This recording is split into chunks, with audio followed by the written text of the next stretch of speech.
le monde connaît Google, le moteur de recherche ultra dominant avec plus de 93% de part de marché. Mais est-ce que cette domination n'est pas bientôt terminée au profit d'un autre qui intégrera de l'intelligence artificielle et ChatGPT? On voit ça dans la vidéo du jour. Hey, salut les noobs et bienvenue dans cette toute nouvelle vidéo. Cette semaine, vous l'avez compris, on va parler de l'intégration des outils de la société OpenAI, ChatGPT ou DALL-E à l'intérieur d'un moteur de recherche, non pas Google, mais bien Bing de chez Microsoft. Alors on va se le dire dès le début, c'est bien d'une superpuissance à une autre que l'on pourrait passer. Oui, j'en suis désolé. De Google à Microsoft, de GAFAM. Les GAFAM, ce sont des superpuissances du numérique.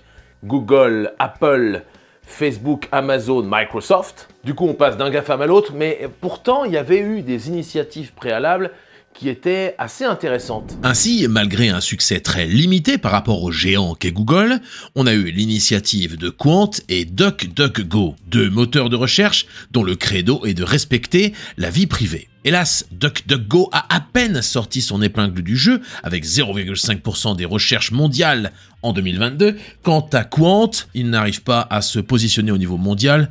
Il n'y a guère qu'en France où ils sont pu arriver en 4e position. On peut parler aussi d'Ecosia, qui a une initiative assez intéressante. Le moteur de recherche redonne une partie de ses bénéfices à des associations à but non lucratif qui œuvrent dans la reforestation. Depuis le lancement d'Ecosia en 2009, il y a plus de 170 millions d'arbres qui ont ainsi été plantés. Bon, hélas, tout ça ne change rien à ce qu'on disait au départ. Google est largement devant. Bing est deuxième, et là vous vous dites « Ah ouais, deuxième, c'est bien !» Avec 3% des recherches. C'est pas terrible, quoi. En fait, Google est tellement devenu une référence parce que tous ceux qui font de la pub vont la faire sur Google. Et oui, on va investir majoritairement dans le moteur de recherche où il y a 93% des recherches. Ça me paraît logique. C'est assez hallucinant parce que Microsoft n'est pas un petit en face, comme Ecosia ou comme Qwant ou comme DuckDuckGo, mais ils n'ont jamais réussi à percer. Pourtant, désormais, ils ont de sérieux atouts. Le premier atout que je vois, et j'en avais d'ailleurs fait une vidéo que je vous mets, je crois, c'est ici, en fiche. L'avantage, c'est que Bing intègre directement votre compte 365 à l'intérieur du moteur de recherche. Techniquement, il va vous dire « Bonjour Jérôme » avec votre nom de famille.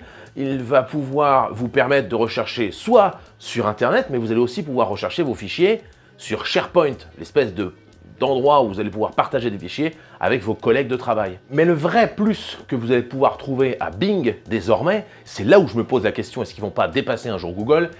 C'est justement l'intégration de l'IA et de ChatGPT. Allez, venez, on regarde tout ça. Je vais me mettre avec mon siège et on va se mettre sur le PC. Ok, donc là on est arrivé sur mon PC, on va faire tout d'abord une simple recherche sur un moteur de recherche appelé Google traditionnel, hein, voilà. On va taper recette de quiche Lorraine. Voilà, j'ai horreur de la quiche Lorraine. Ça, c'est sur Google, hein, là vous voyez, marmiton, machin, et ça, c'est sur Bing. Là, je vous explique le fonctionnement d'un moteur de recherche en 2023. On en est là. Non mais vous voyez ce que je veux dire, c'était pour la base. Ok, on a compris, tout le monde sait ce que c'est qu'un moteur de recherche quand même. Du coup, sur Bing, c'est marmiton, quiche Lorraine maison, machin, je sais pas quoi. Et sur Google, ça a l'air d'être exactement la même recette. Si on complexifie un petit peu et on rajoute un mot, par exemple, vegan, donc une recette de quiche Lorraine vegan, là, pas de souci non plus, puisqu'on a Vegan Pratique, Delicious sur notre cher ami Google. Mais vous voyez, là, on est toujours dans le moteur de recherche. Là où on va perdre Google et là où Bing va sortir du lot, c'est qu'on va lui demander quelque chose, on va lui demander de réfléchir à ce moteur de recherche, ce qu'il n'a pas réellement fait là, entre guillemets. Donc pour info, je suis sur la version du moteur de recherche avec le module ChatGPT, le module conversation. Il fallait s'inscrire, vous pouvez encore le faire, mais je ne doute pas que d'ici le milieu d'année 2023, vous allez pouvoir tous y accéder. Peut-être qu'il faudra quand même un compte Microsoft, peut-être. En tout cas, moi j'en ai un, puisque j'ai ma Xbox Series X. Donc là, je vais taper sur Google, repas, alors qu'il n'y a pas d'IA pour l'instant, repas pour 6 personnes, alors j'avais déjà préparé mon truc avant, hein. Repas pour 6 personnes avec le même nombre de calories que la quiche Lorraine. Vous voyez ce que je veux dire? Sur Google, on a de mauvais résultats, si vous voyez ce que je veux dire. On a 274 000 résultats, c'est marqué ici, en 0,35 secondes, ça on s'en fout. Mais surtout, on nous dit quelles sont les calories de la quiche Lorraine. Bah c'est pas vraiment ce que j'ai demandé. Je veux des repas équivalents, hein, en fait, à la quiche Lorraine. Là, on a 3 recettes de quiche quand on est au régime. J'ai pas parlé de régime, je veux que ça soit le même nombre de calories. Nous, sur Bing, on a un onglet, qui est disponible en mode essai. Et parce que j'ai été accepté, voilà, je peux aller sur le truc. Enfin, tout le monde était accepté, calmez-vous. Alors, on va cliquer sur conversation. Hop. Et là, ça va changer un petit peu le délire. Bienvenue dans le nouveau Bing, votre copilote basé sur l'IA sur le web. Waouh. Ah oui, d'accord, il est déjà en train de répondre, j'ai pas cliqué sur grand-chose, j'ai juste fait F11. Donc là, on a plus créatif, plus équilibré, plus précis. Donc là, on va voir, on peut le paramétrer en mode, non, je veux vraiment la précision, je veux pas que tu commences à me faire des trucs chelous. Et là, vous voyez, repas pour 6 personnes avec le même nombre de calories que la quiche Lorraine. Vous pouvez également essayer des plats tels que le ragoût de légumes, les lasagnes aux légumes ou les boulettes de viande aux légumes. Vous voyez la différence? Du coup, vous voyez que je peux répondre avec d'autres questions, par exemple, comment faire des boulettes de viande aux légumes? Qu'est-ce que le ragoût de légumes? Ou alors, avez-vous d'autres idées de plats pour 6 personnes? Eh bien, je vais faire ça. Je vais cliquer sur avez-vous d'autres idées de plats pour 6 personnes? Et là, tout de suite, il va vous proposer d'autres idées de plats pour 6 personnes, c'est ce que j'ai demandé. Et là, en fait, on est souvent en mode, tiens, qu'est-ce que je pourrais bien faire à manger, etc. Donc là, soit on va rechercher sur Google des sites qui disent le top 10 des idées de repas pour Noël ou pour Pâques ou je sais pas quoi. Ok, pas de souci. Là, on est sur quelque chose d'un petit peu différent. Et donc là, derrière, on a encore d'autres suggestions. Comment faire du poulet grillé aux légumes, comment faire du chili végétarien ou comment faire des pâtes aux légumes, etc., etc. Vous pouvez avoir des conversations comme ceci, mais c'est extraordinaire. J'ai même été plus loin puisque je lui ai demandé « Propose-moi des idées de petits déjeuners bons pour la santé et qui me fassent perdre du poids ». Là, j'ai eu des réponses comme des toasts complets à l'avocat et au fromage frais, des smoothie bowls aux fruits rouges et aux graines de chia, bon bref, vous voyez ce que je veux dire. Mais je suis allé encore plus loin que ça puisque je lui ai demandé la même chose, mais avec du lait.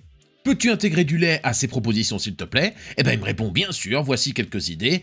Et dedans, on a le smoothie aux fruits et au lait écrémé, des flocons d'avoine cuits dans du lait écrémé avec des fruits frais, etc., etc. Il a adapté sa réponse comme s'il était intelligent. Même si ça reste artificiel, vous l'aurez compris. Je pourrais demander à ChatGPT de me créer une lettre de motivation pour mon stage en informatique ou pour mon boulot. Je pourrais demander à ChatGPT plein de choses. J'aurais pu demander à Bing de me créer un script grâce à une IA pour cette vidéo. Mais je ne l'ai pas fait. Bref, demain, l'IA pourra nous aider, mais c'est avec ce genre d'initiative d'intégrer directement l'IA au moteur de recherche que l'IA va pouvoir se répandre au plus grand nombre. Alors moi, je me sers de l'IA environ une fois par semaine, vraiment, hein, c'est devenu un réflexe. Mais je suis sûr qu'il y a plein de gens qui regardent même cette vidéo, ou des gens de ma famille ou de mes amis, qui n'utilisent jamais l'IA, en mode « je ne sais pas ce que c'est que ton machin en fait, ça ne me sert pas et j'ai pas besoin de ça ». Franchement, si c'est pour faciliter la vie, pour gagner du temps, pour des vraies tâches à haute valeur ajoutée, mais foncez, arrêtez de vous embêter à faire 50 milliards de lettres de motivation quand vous cherchez un stage ou un boulot, sachant qu'un outil peut vous le faire tout seul. Vous relisez juste, que ça soit cohérent, et c'est tout en fait. En fait, je suis 100% pour l'IA si c'est vraiment bien utilisé. Bing intègre l'IA, vous venez de le voir, avec ChatGPT, mais OpenAI, la société qui fait ChatGPT, c'est aussi un autre outil qui s'appelle DALL-E. Et oui, il sera intégré à Bing. Là, on va aller sur Bing Images. Je vous mets l'image tout de suite de mon PC que j'ai filmé tout à l'heure. Bing Images, c'est l'équivalent de Google Images. On a un joli bouton qui va vous permettre de créer des images dans Bing en utilisant DALL-E. Personnellement, je suis tout à fait honnête avec vous, je préfère Midjourney, qui est sur Discord, mais qui est maintenant un petit peu compliqué à utiliser parce qu'il y a beaucoup de files d'attente et souvent on ne peut même pas aller créer une image. Mais la qualité, je préférais Midjourney. Par exemple, si je demande un 3D render of a soccer player, une image en 3D d'un joueur de foot, voilà, tout simplement, et ben j'ai juste à cliquer sur le bouton générer, là, enfin voilà, le petit bouton, et ça va me générer instantanément une image. Quand même plutôt sympathique ce qui est généré. On peut faire un deuxième test en tapant pop art, comme vous savez un style un peu pop, hein, voilà tout simplement. Et on va taper microphone, puis on va voir en fait. Voilà, on va voir ce que ça va donner. Voilà, en gros vous le voyez, ça peut générer des images qui viennent à la base d'un simple mot, d'une simple expression, d'un simple prompt comme on dit pour ChatGPT. Tout ça c'est généré par une intelligence artificielle et moi je trouve que c'est particulièrement ouf.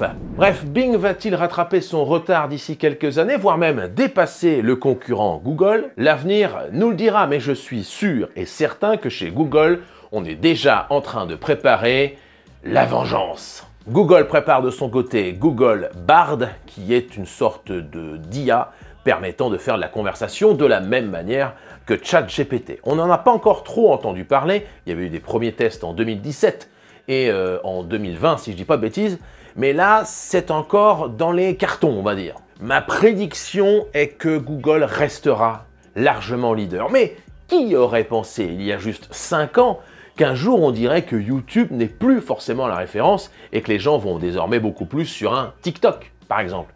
Donc honnêtement, je ne sais pas. Et vous, quel est votre avis sur l'avenir de Google et sur votre volonté ou non de vous inscrire à ce programme de Bing ou même pourquoi pas d'utiliser Bing à l'avenir grâce à son IA? J'attends votre retour en commentaire. De tout sens, je ne les lis pas et j'en ai rien à faire. Je plaisante, c'est bon, je lis tous vos commentaires. C'est vrai qu'en revanche, j'ai un peu du mal à tous y répondre. À répondre à tous, c'est mieux en français. Merci à vous d'avoir regardé cette vidéo. Moi, je vous dis comme chaque fin de semaine, bon dimanche. Et salut, bande de noobs. C'était n'importe quoi cet outro.